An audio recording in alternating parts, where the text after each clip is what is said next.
Welcome back, guys. This is Doug from Basement Level Magic. I have just started another Battle for Zendikar draft. Unfortunately, as soon as the draft fired, Magic the Gathering Online crashed. And I was forced to pick up a giant mantis turn, or pick one, which I, play sometimes if I have to. But is not something that I'm excited about whatsoever, so that's a giant disappointment. I don't even know what the card I didn't pick was, so I don't know, maybe it was better, maybe it wasn't. The best card in this pack by far is the Grip of Desolation, so I'm going to take that. Hopefully we can put a black deck together. Bone Splinters is good, Myers Malice is good, Ulamog's Reclaimer is also quite good, Cloud Manta is fine. Black Blue's not a combo that I'm super crazy about, so I'm going to go ahead and pass on the Cloud Manta, I think. Reclaimer is definitely something I would consider taking, but I think probably here the best card for me is the Bone Splinters or the Myers Malice. I'm going to take the Bone Splinters, kind of prioritize their removal.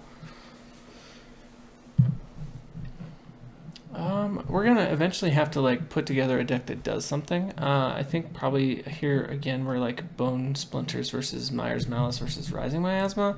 I'm going to take the Bone Splinters, I think, again. And we're going to try and put together some sort of green-black deck if we can. Since green's always open and we don't know what we missed out on in the first pack, that might be the safe way to go. Here we have a Snapping Gnarlid versus a Forerunner of Slaughter. I mean, we could still go into red. That's certainly reasonable. If we're in red-black Devoid, there's a couple of ways to make Scion tokens, including Carrier Thrall. Carrier Thrall is an excellent Bone Splinters target. Forerunner of Slaughter is just a better card, though. So the question becomes, do I want to try and make a token deck work, or do I want to make a red-black Devoid deck work? And if I'm going to the token deck, do I want to be picking a Snapping Gnarlid? I honestly don't think so. I think if I want to go into a green-black deck, even though I'm passing the Gnarlid, I probably want the Carrier Thrall. I'm going to take the Forerunner. I think it's the strongest card by far. Here we don't have a lot of choices. So we're Shatterskull Recruit versus Shadow Glider versus Oran Reef Invoker. If we'd taken the green card, it would be a lot more likely to take the Oran Reef Invoker. And Arcana Assassin only really works if you're in a ally strategy, because you're just never going to get the life gain if you're not.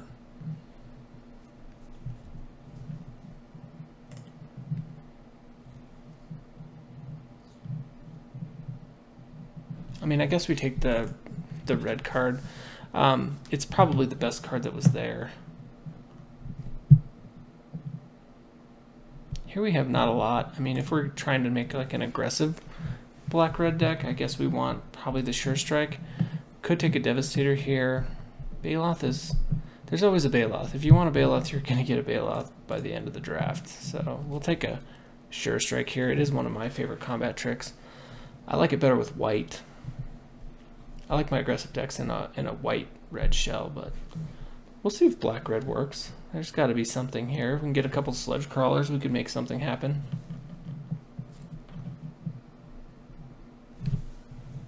It's possible. And Dominator Drone is also a good pickup.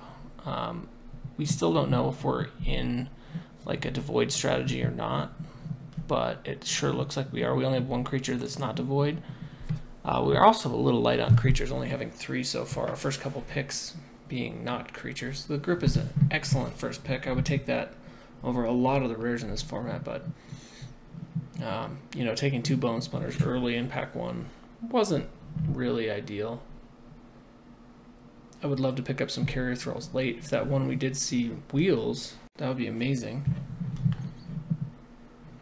Here we probably could take the Mindraker versus another Shatterskull or another Sure Strike. I want to prioritize creatures at this point, and I think here we do want to take the Akum Stonewaker. Unfortunately not Devoid, but it is a pretty good card.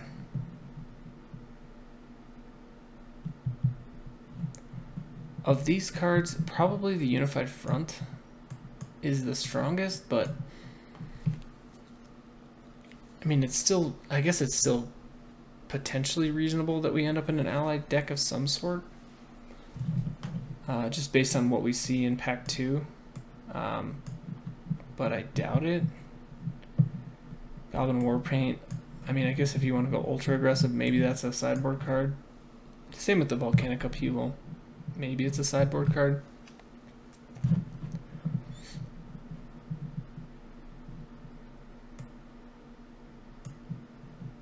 Focus is a good white combat trick, so I'm a little surprised to see that as the last pick.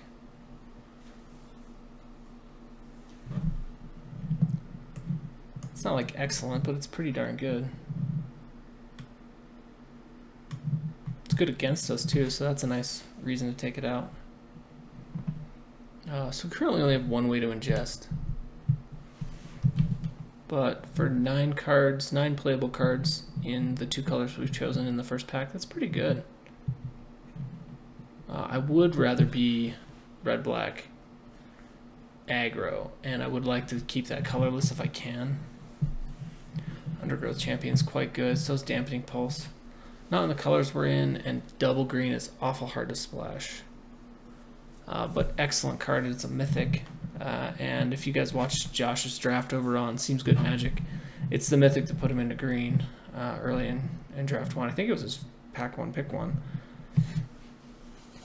But what do we want?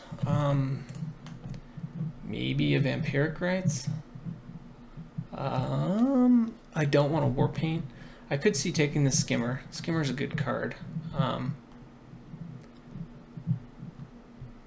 I could see also taking the Evolving Wilds. As we're not 100% that we're in red-black. We could be in red-black splashing a 3rd color at this point as well. I mean, we could take a Myers Malice. It's an unexciting first pick. There's just not a ton of great stuff here for us.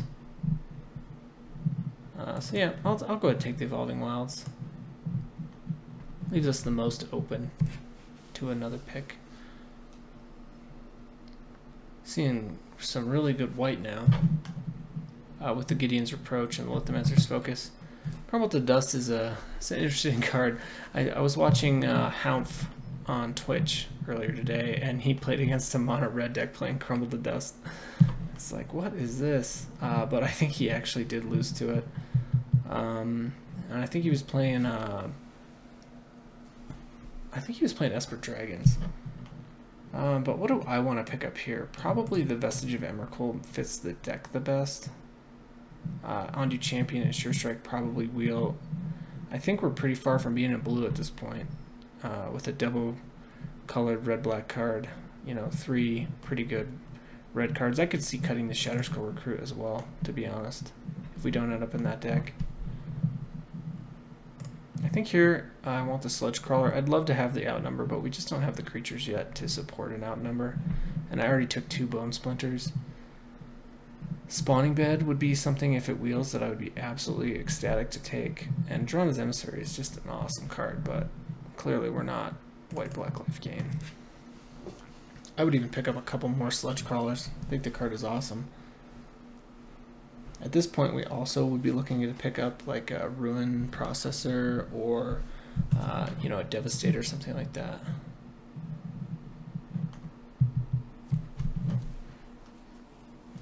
Not much here for us. Probably just take the Silent Skimmer. Class Healer's an amazing card as well. Also in the white-black life gain that we're not in. So let's take the Silent Skimmer. Pretty happy to pick it up. It's a card I like a lot. A lot of decks just don't have a way to deal with it, which is pretty nice. So hopefully we're error-free in the rest of this draft. For those of you watching, I will post a link. We were doing a giveaway of a playmat from SAG Open in Denver that we had signed by LSV. So if you're interested in winning that, I will put a link in the video. Click the link and go to the giveaway video. All you have to do is be a subscriber and leave a comment to have a chance to win. We're doing that drawing in 30 days from today, which should be the 6th of February. So if you're interested in winning that, check it out. Here we could take another Bone Splinters. I think probably we're not going to go for that. Colossary Nightwatch is a great card. That white-black life gain deck is looking like somebody's probably putting together a pretty good one. Here we could take a Retreat to Hagra again. You know, white-black life gain, perfect card for that deck. As is the Defiant Bloodlord if you can force yourself to play it. I can never do it. It just isn't good enough. But the Ruin Processor is. Could have taken the Boiling Earth, but you know, I think Ruin Processor is just fine. Not much here for us as well. I mean, we could take another Silent Skimmer. The annoying card against us is the Pathway Arrows, but most people don't play it. And to be honest, when they do remember that they have it, it's super beat down against the Devoid strategy. But I think a lot of times people don't even remember that it's in their sideboard because it's just not exciting most of the time. But we'll see. We got a whole pack to go. Wow, nobody's playing the Angelic Captain. I mean, we don't probably have enough with the one ally to support it, but it is an excellent card. That being said, the only thing here that really fits in the deck is the Belligerent Whiptail. Arcana Assassin, you know, is okay as a 3-drop. We only have one 3-drop right now, but I think probably we just want the Whiptail.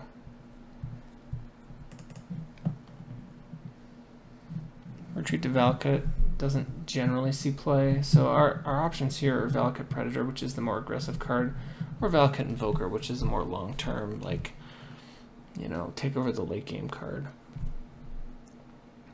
Which is enough of a threat, honestly, that most people take care of it early, rather than even wait until you could possibly play the 8 mana. But its power level, I think, is much higher than the Valakut Predator. Not that I wouldn't take a Valakut Predator if nothing else was available, but I don't think right here we want it. Do I play a third Silent Skimmer? I seriously doubt that we do. But there's nothing else really here for us, so I'm going to put it in the sideboard.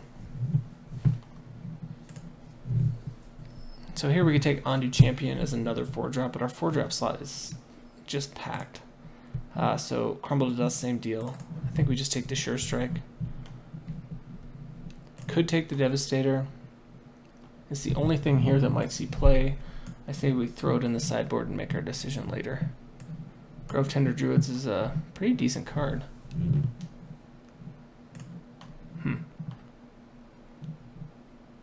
I wish this card read target creature gains +1/+0 and gains Death Touch until your next turn, or even didn't even gain life or gain power, I'm sorry, and just gained Death Touch.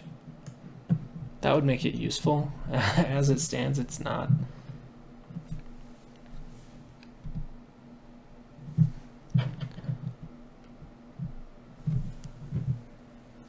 So in red, probably Nettle Drone is the best card here. But Oblivion Sower, you know, also a mythic, and pretty good in a Devoid deck, honestly. 6 mana. It's hard not to take. Here we have a choice between Nettle Drone and Stone Fury. We could take the Culling Drone as well. As far as 2-drops go, it's a good one, but I think we want the Nettle Drone. We got a bunch of 2-drops, although we're probably not playing 2 Sure Strikes.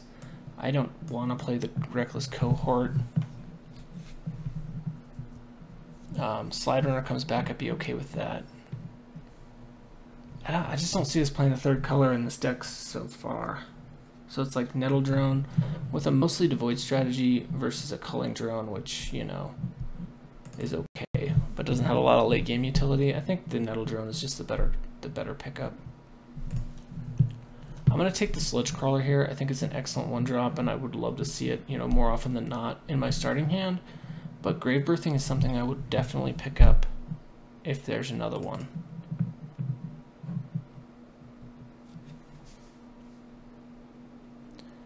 You know, here probably Rolling Thunder is the only thing worth looking at. Mindraker we have one of. We don't have a ton of ways to ingest, so a lot of times it's just a 3/3 in this deck. Slide Runner is a good card, and I would pick it up if there wasn't something as powerful as a Rolling Thunder. Zada's never yet made one of my decks.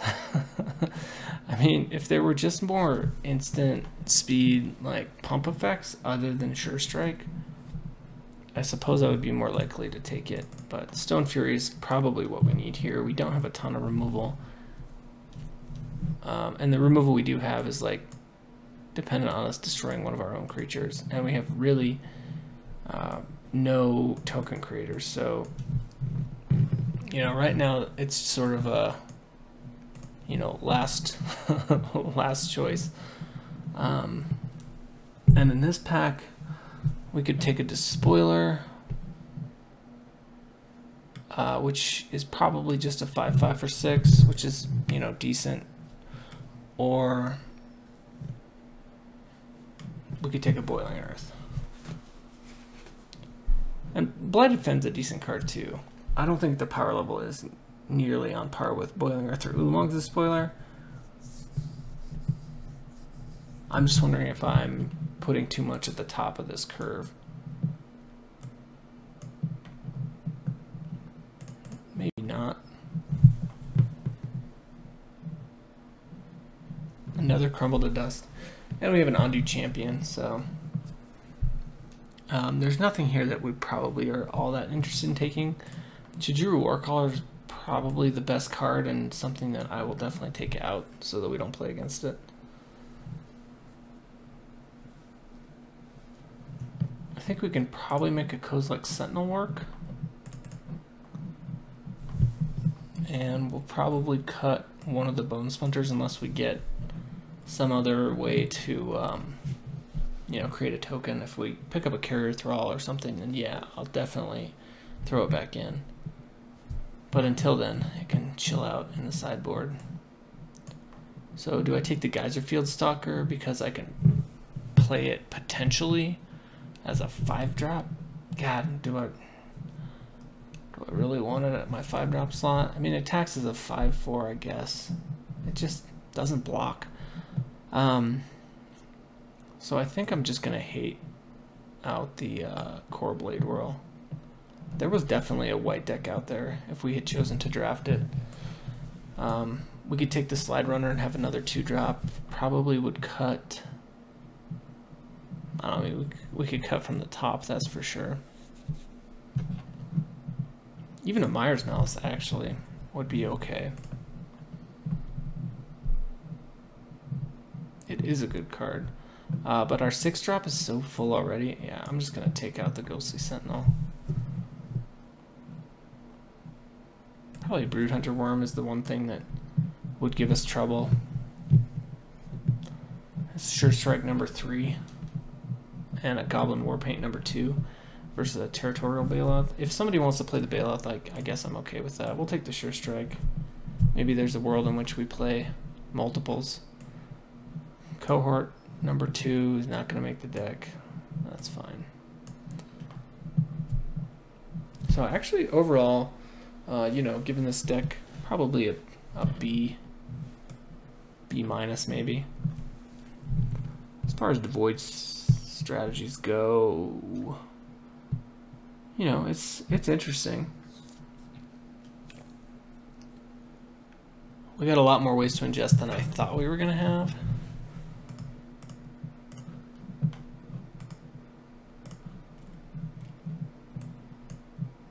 Probably we cast Rolling Thunder about a 5. Wherever we can get a 2-for-1 is probably good enough. But we're currently pretty creature heavy. I could see cutting like one creature in favor of another. Probably another Sure Strike. And that creature would be what? Yes, I have no colorless cards in my sideboard that I could play, except maybe the Devastator. Oops.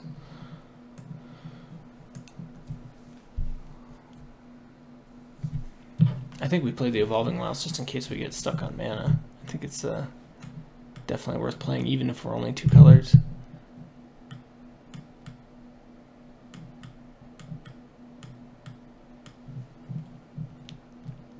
Yeah, I like the way this deck turned out. We got good top end removal. We got good combat trick, although only 1. I could see taking the Whiptail out in favor of another Sure Strike. I think that's what I want to do. So let's sort by color and combine the groups. And we're looking at 10-8 or 11-9, which doesn't really change anything. Oh, we'll get that in. So it wants us to go 8-9, basically even split. Yeah, I'm good with that. Alright guys, this has been Doug with Basement Level Magic. Check back here shortly for round 1. Thanks for watching.